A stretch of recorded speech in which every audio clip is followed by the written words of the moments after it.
See how these two wires here are coming upwards?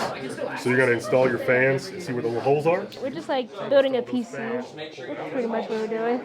So we have 30 of our freshman students who are in the process of actually building their gaming PCs, which will be placed and used in our brand new eSports arena, which is coming soon. We're learning how to install the PC. So we're taking it, we're like unscrewing some things and plugging others into. We're trying to install the cords into the power supply so we can actually get power into the components and stuff. These 30 freshmen, they actually decided to come to Western because of our video gaming design and development program, which is part of our STEM magnet, which we're extremely proud of. I remember in middle school, we went over these different high schools, and everything that was listed under Western just seemed like I wanted to do. I applied for gaming design and I got that course. I hope to publish games and start my own business making PCs. There's a box in here. Yeah, take that out too. It does keep me interested because I got to learn how to code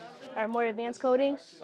And so that is fun to do. The eSports arena is currently in the process of being built. Our goal is to have it open and ready to go for our students to actually use it as a classroom.